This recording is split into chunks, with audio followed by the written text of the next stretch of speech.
अब आप जैसे लोगों को हम क्या कहें, उनसे अच्छा कहें कि कैसा कहें, जो इतनी देर बिना मोबाइल के बैठे हो, कुछ भी आपके हाथ में यूं चल नहीं रहा है, बाकी दुनिया में सब लोग किस सुख में लगे हुए हैं, बस इसी सुख में लगे हुए हैं। सुख सुख सुख सुख, आगे आगे आगे आगे, वृद्धि वृद्धि वृद्धि वृद्धि। किसकी वृद्धि? सुन रहे हो? ये शौक जब आपके बच्चों को लग जाते हैं तो ये वही तृष्णा की वृद्धि कराने वाले शौक होते हैं। और इसी शौक में जब बच्चा फंस जाता है तो फिर उससे निकल नहीं पाता। क्यों नहीं निकल पाता?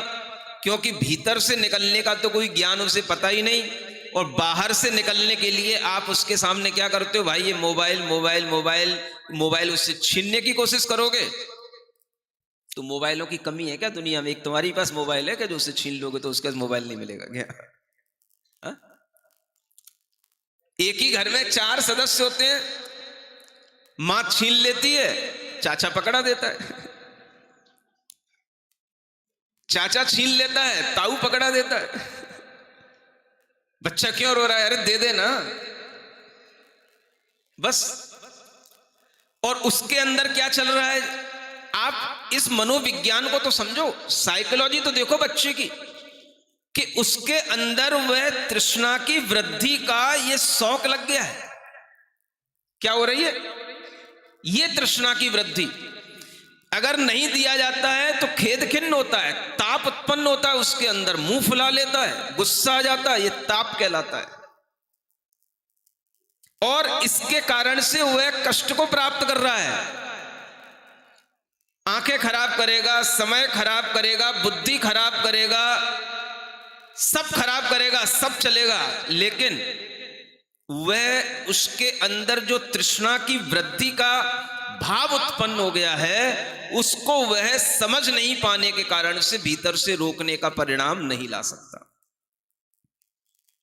आप उसकी चिकित्सा इस ज्ञान के साथ अगर करेंगे तो हो सकती है।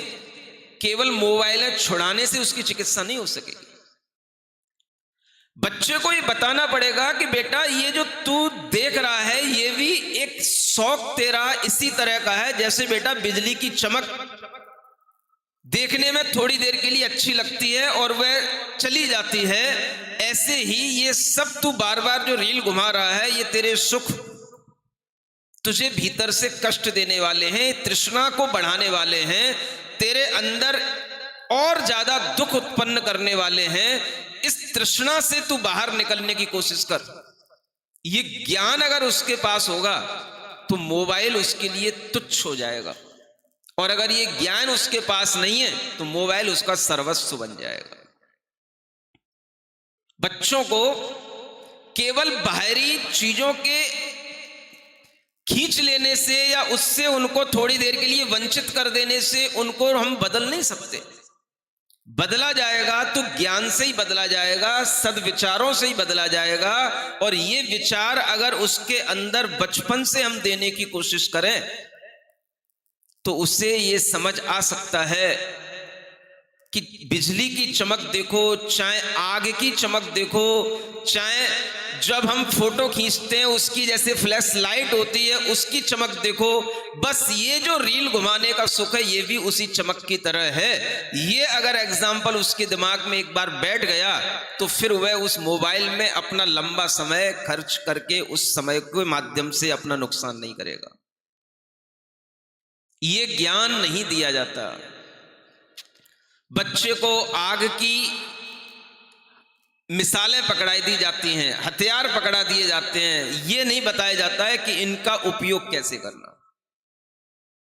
और यही वजह के कारण से उन बच्चों के लिए ये कभी मन नहीं बनता कि हम समझ पाएं सम्यक ज्ञान क्या है, मिथ्या ज्ञान क्या है।